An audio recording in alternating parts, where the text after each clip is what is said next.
대선 경선 일정을 두고 내홍을 겪고 있는 민주당이 오늘 비공개 최고위원회를 소집하고 향후 방향을 논의합니다. 야권의 유력 대권 주자인 윤석열 전 검찰총장 측의 대변인은 오늘 돌연 사퇴 의사를 밝혀 그 배경에 관심이 쏠리고 있는데요. 두 분과 정치권 소식 짚어보겠습니다. 한상희 가천대 교수, 김우석 국민대 개건 교수 모셨습니다. 두 분 어서 오십시오. 안녕하십니까? 안녕하십니까. 민주당의 대권 잠룡 중 하나인 정세균 전 국무총리 측이 경선 시기를 논의하는 걸 거부하는 건 당헌에 위배된다라고 경선 일정 연기를 거듭 촉구했고 이재명 측은 물러설 조짐이 없고 의원총회에는 경선 연기 권한이 없다라고 맞서고 있어요. 좀 첨예해 보입니다. 어떻게 보시고 계세요? 규칙만 하면 따져보죠.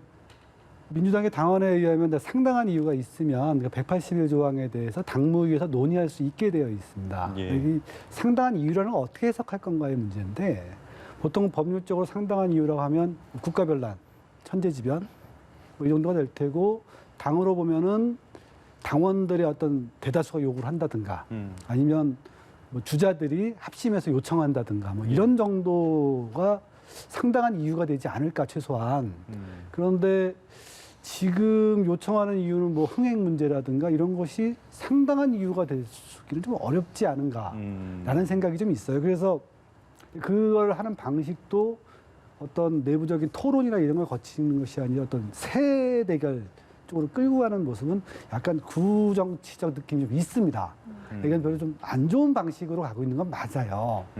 그리고 이 원내대표 문제도, 의원총회 문제도 우리가 원내대표와 당대표를 나눈 이유가 뭐겠습니까? 당의 선거와 당의 일반 행정은 당대표, 원내의 문제는 원내대표, 그렇죠. 의원총회가 하는 예. 거예요. 그러니까 의원총회가 다른 중요한 일 다룰 수는 있다라고 하지만 선거와 관련된 것이라면 사실 의총의 권한은 아니죠. 법적으로는 그렇습니다. 그런 부분에 있어서 저는 지금 이 경선 연기를 주장하는 측이 그 내용에 대해서 공감을 하느냐 안 하느냐를 떠나서 네. 그 방식은 매우 좀 안 좋다. 이런 방식은 당의 내용이라고 해도 내홍이 일어난 정당이 선거 캠페인을 잘하는 경우가 좀 드물어요. 그래서 빨리 좀 끝내야 될 문제이기도 하고 좀 안 좋습니다. 방향이. 그렇습니다. 절차 이야기를 지금 양쪽이 하고 있는 것 같은데 일단 당헌상에는 당무위원회가 교수님 말씀하신 것처럼 상당한 사유가 있을 때 논의할 수 있다라고 나와 있지 않습니까? 어떻게 좀 보고 계십니까? 절차야 말씀하신 게 다 받는 거고 의총에서 권한 없는데 논의는 할 수 있죠. 그러나 결정 권한은 최고위원회하고 당무회의에서 하는 건데 제가 보기에는 이거는 더 이상 물러설 수 없는 게임으로 가는 것 같아요. 말씀하신 대로 그렇게 정리가 되면은 아름답게 갈 텐데 지금 66분의 의원들이 이미 그 의사 표시를 해가지고 논의를 해야 한다 이렇게 하는데 이게 전형적인 삿바 싸움이거든요. 그래서 예전 같은 경우에도 대선 경선 이런 경우는 굉장히 첨예한 대립을 하고 그때마다 룰 싸움들을 굉장히 많이 했어요. 그런데 예. 지금 같은 경우는 별로 없었어요. 사실은 이거는 본선 같은 기싸움이다, 삿바 싸움이다 이렇게 여겨져서 여기서 물러나면은 끝나는 거고 여기서 이기면은 경선 필요 없이 승리하는 거고 이런 구도로 되고 있어요. 그런 면에서는 사실 이게 말씀하신 대로 잘 마무리가 되면 좋겠지만 극단적인 상황도 상정을 하고 그렇게 준비를 당 지도부에서 그렇게 하시겠죠. 그렇게 할 거라고 생각을 하는데 제가 보기에는 지금 같은 경우에는 이 부분에 대해서는 누구도 물러설 수 없기 때문에 좀 굉장히 심각한 상황이다라고 하는 인식은 공유하시는 게 맞다 이렇게 생각이 듭니다. 예, 일단 민주당의 송영길 대표가 대권 주자 각각의 의견을 주말 사이에 청취를 했고 이런 상황에서 오늘 저녁에 민주당 비공개 최고위가 열리게 될 텐데 경선 연기와 관련해서 의총을 개최할지 여부 등이 논의가 될 것으로 보이거든요. 좀 어떻게 결론 날이라고 보십니까? 의총은 사실은 66의 요구가 있으면 3분의 1 이상의 요구가 있으면 개최를 해야 합니다. 다만 이 경선 연기에 관련된 사항이 의총에 의안이 되는 게 맞느냐의 문제가 되겠죠. 그런데 단일 의안이라면 의안이 안 맞기 때문에 의원총회를 개최하지 않을 수도 있습니다. 그런데 원내대표가 판단을 하는 거죠. 결국 그다음에 최고위 문제인데 제가 좀 취재를 해봤더니 최고위에서 원칙파와 연기파라고 대강 하죠. 예. 예. 그것이 약간 원칙파가 좀 더 많다라고 들었어요. 그런가요? 조금 더 많다라고 들었는데 어떻게 결정을 하든 이거는 최고위에서 당무위에 넘기든 최고위에서 결정을 하든 최고위원회에서 결정해야 합니다. 안 그러면 지도부를 뭐하러 뽑겠어요. 전당대회까지 하면서. 중요한 거는 뭐 결정을 할 수 있을까요가 아니라 이거는 무조건 결정을 내야 되는 겁니다. 빠르게. 다음 주 초를 오늘 저 고용진 대변인이 다음 주 초는 넘기지 않겠다라고 했는데 사실 다음 주 초로 하더라도 사실 늦었어요. 원래는 지난주나 지지난주쯤에 이건 당대표가 결단을 내렸어야 되는 사안입니다. 이게 약간 결정장애를 보였는데 이런 선거 국면에서 당 운영이라는 것은 지도부가 특히 당대표가 빠르게 결단을 그러니까 잘못된 결정보다 늦은 결정이 더 나빠요. 항상. 그래서 빠르게 결단을 내리는 게 되게 중요하다. 그래서 무조건 결정을 낼 수 있을까요? 라는 물음이 아니라 결정을 무조건 내야 한다. 최고위가. 다음 주 초에는. 예. 이게 맞다고 저는 봅니다. 그러면 결정을 내려야 한다고 말씀해 주셨는데 두 분께 다 공통적으로 질문을 드리면 좀 어려운 질문이겠습니다만 어떤 쪽의 결정 지금 뭐 양가적인 양택일이지 않습니까? 양택일인데 어떤 쪽으로 결정이 나야 된다고 보십니까? 그게 이제 아마 이런 질문도 하실 수 있을 텐데 뭐 어느 쪽이 좀 더 승리하기 좋으냐 뭐 이런 질문 될 것 같아요. 경선 시기를 놓고 보면 우리가 1988년 이후에 그 민주화 이후에 대통령들의 그 경선 일정 있잖아요. 쭉 보면 경선 일정을 빠르게 했는데 진 사람은 2명입니다. 하나는 정동영, 또 한 분은 홍준표.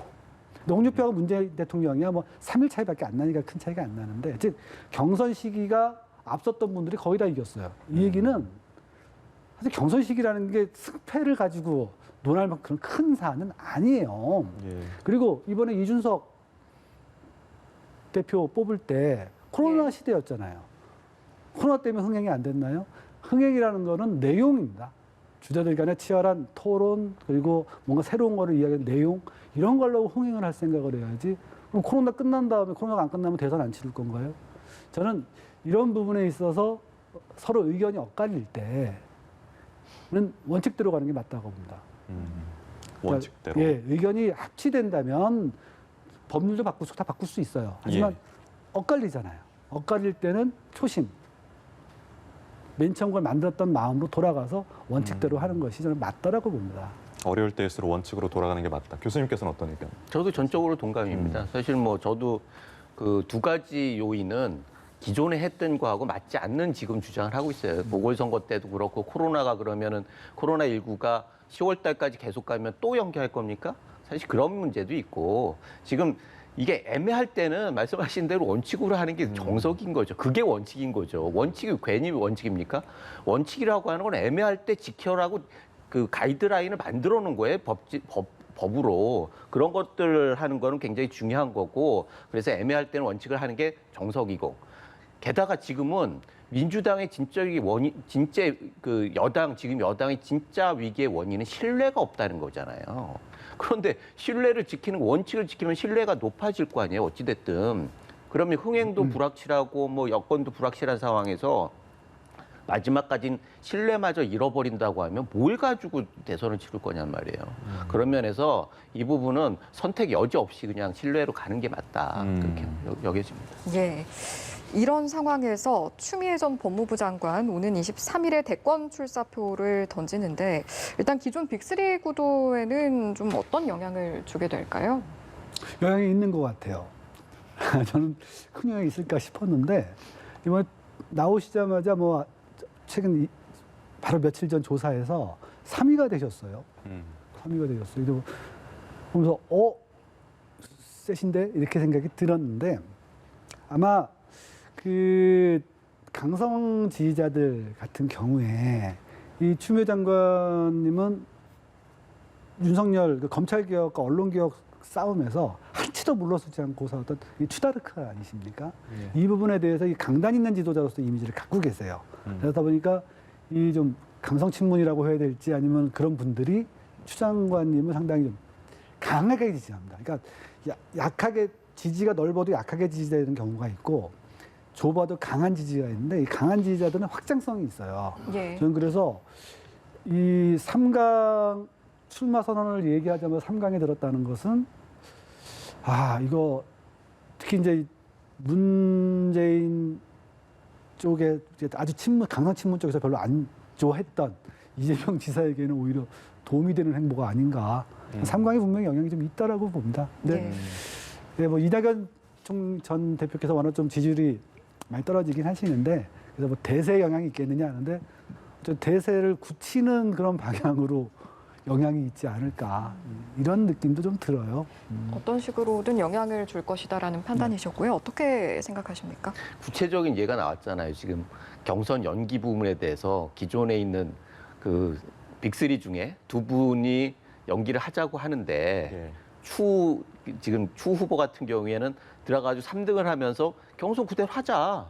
그러면 판도가 바뀌는 거예요. 아까 말씀드렸듯이 삽바 싸움에서 결론을 내리는 중요한 인자가 되기 때문에 이 부분에 대해서는 전적으로 동의합니다. 지금 사실은 뭐 숫자의 문제나 이런 게 아니라 판도를 바꿀 수 있는 굉장히 중요한 역할을 하는데 제가 보기에는 지금 저기 캐치프레이즈가 사람이 높은 예. 이렇게 이거 많이 들어본 거잖아요. 예. 사람이 높은 세상을 만들겠다. 예. 사람이 먼저 높은 뭐 독창성이 없잖아요. 그런데 왜 독창성이 없느냐 하면 그럴 필요가 없기 때문이에요.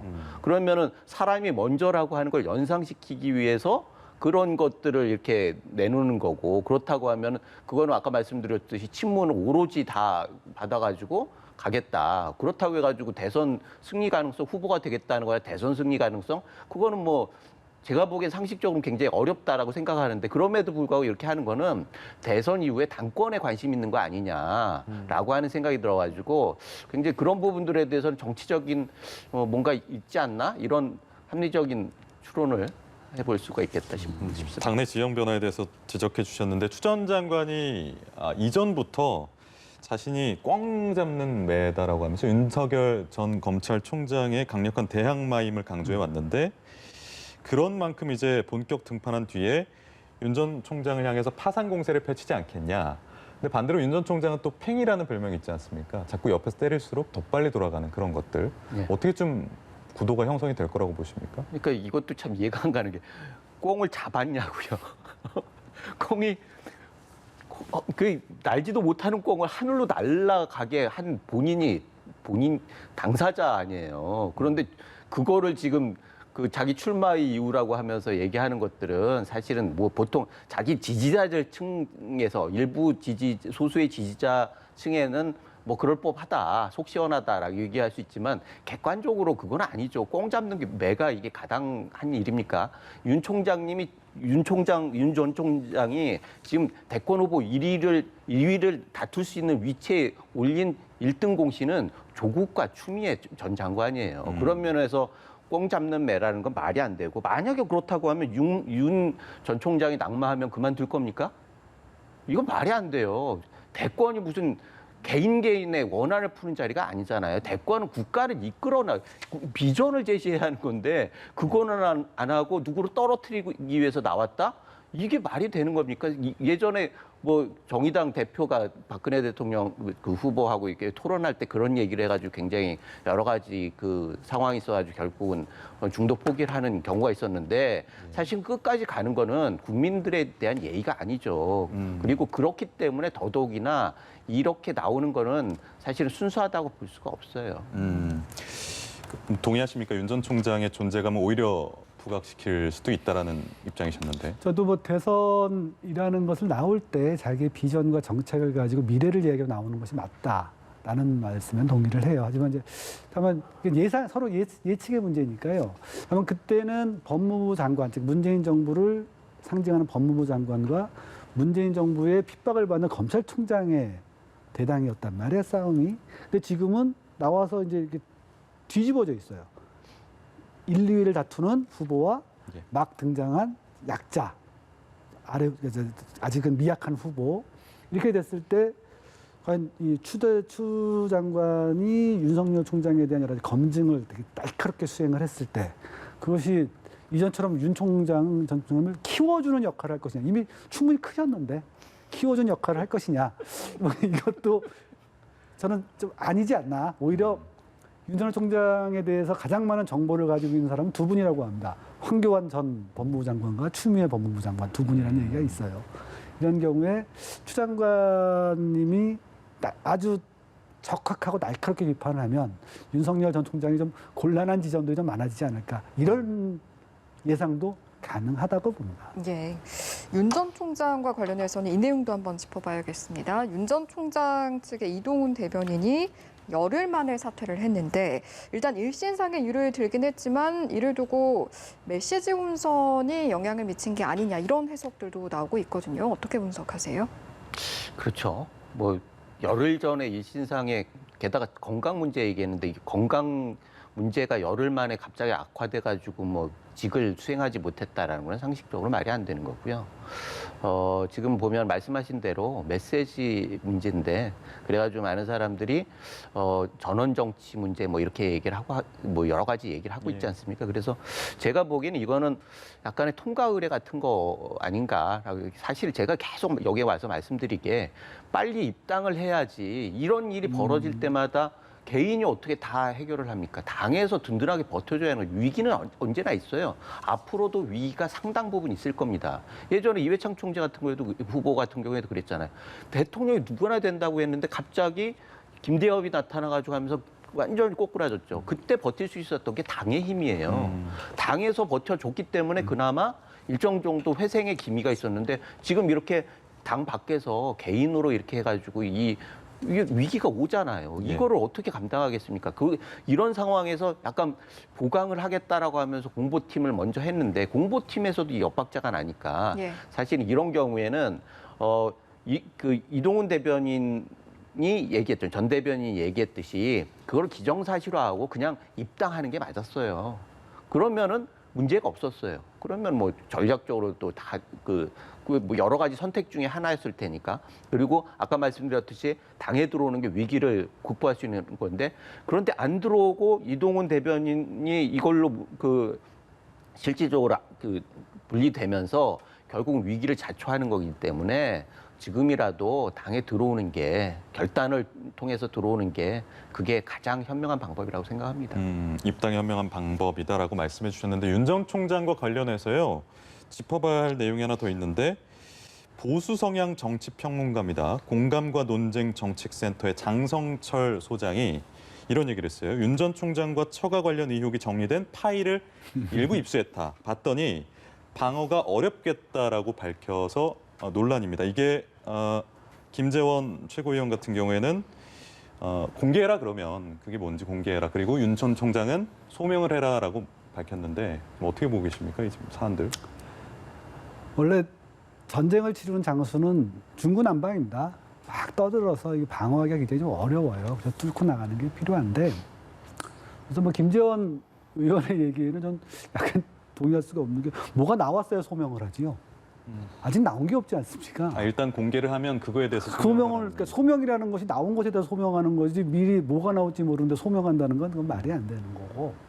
전남의 윤 전 총장에 대해서 이제 진짜 검증이 시작됐다는 느낌이 드는 게요. 원래 정치인의 검증이라는 거는 단순히 과거와 또 도덕성 검증뿐만이 아니라 자세, 태도, 언어, 이 소통 모든 걸 검증하는 거거든요. 그런데 이제 장모와 그 부인에 대한 것이 주로 엑스파일일 텐데요. 이건 뭐 나와봐야 이제 검증을 뭐 소명을 하든 뭐 하는 거고 그 사이에 벌어졌던 것들이 이제 태도와 언어인데요. 지평선, 10원 이런 얘기들 있지 않습니까? 이게 이런 것도 이제 검증이 시작된 거예요. 이건 이제 자기가 맞고 가야 돼요. 어떻게든지. 또 하나는 윤 전 총장 가만 보면은 검찰일 때 그 소통법 있지 않습니까? 하명 그리고 기자 사실 법조 출입 기자들은 검사가 얘기한 걸 받았어요. 그런 기자들을. 근데 정치부 기자들은 그렇지 않습니다. 정치부는 질문해 갖고 자기가 쓰거든요.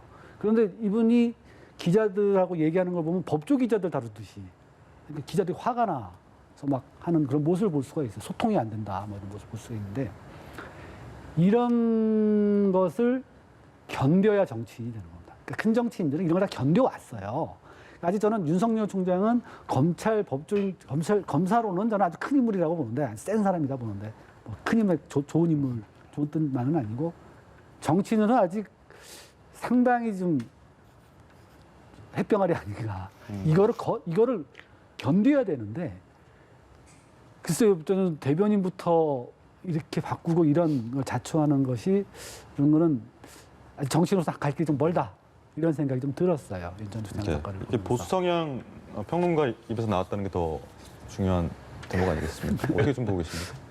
저도 제 개인적으로 잘 아는 후배인데 그런가요? 예. 이제 평소엔 진중한 친구예요. 그리고 뭐 올바르고 그런데 왜 이렇게 했는지 좀 이해가 안 가고 그런 측면은 있는데 뭐 이왕 이렇게 된 김에 뭐 제가 보기에는 여기 뭐 예전에 검증 프레임 가지고 돌파한 경우가 있었어요. 박근혜, 이명박 그 두 대통령이 경선을 할 때 나중에 그게 앙금이 되긴 했지만 그래도 성공을 할 수 있었던 게 야권에 그때 당시 야권에서 공격을 할 거를 미리 예방 주사를 맞아놓은 거거든요. 그래서 전체적으로 그 당내에서 문제 제기를 하면 거기에 대해서 방어를 하면서 논리를 제공하고 이런 것들을 한번 쫙 했기 때문에 그 다음에 안정적으로 이렇게 갔었을 수도 있다라고 아주 주장하는 사람들이 많이 있는데 어찌 됐든 이왕 이렇게 된 건데 이왕 나온 거 그 본인이 무엇 때문에 돌파하기 방어하기 어렵겠다라고 하는 것들을 객관적으로 보이고 그러면 그게 윤석열 그 후보 전 총장 측에서는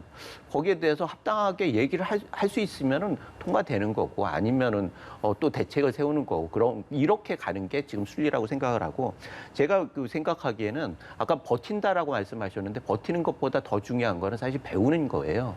사실 예전에도 그 처장모 말씀 많이 하시는데 대표적인 예가 그거 노무현 전 대통령이 처 문제가 났을 때 그 영부인 얘기가 났을 때 이게 팩트 다투고 이런 문제가 아니 검증 문제가 아니에요. 한마디로 끝냈어요. 그러면 아내를 버리란 말이냐. 이걸로 정치적으로 끝냈어요. 그러면 그거에 대해서 누가 뭐라고 하겠습니까? 이런 식으로 정치적인 해법을 해야지 그걸 주고받고 봉수를 계속하다 보면 끝이 없어요. 그런 면에서는 이런 것들을 잘 배우는 게 필요하고 면역 효과도 중요한데 면역 효과는 이재명 지금 지사 같은 경우에도 수많은 설화가 있었지만 면역 효과가 있었기 때문에 그런 것들을 좀 벤치마킹을 잘해서 단시간 내에 빨리 배우고 그 다음에 견디는 그런 과정이 굉장히 중요하다라는 생각이 듭니다. 예, 여기까지 듣겠습니다. 오늘 한상익 가천대 교수 그리고 김우석 국민대 개건 교수와 이 시간 함께했습니다. 두 분 오늘 말씀 고맙습니다. 감사합니다.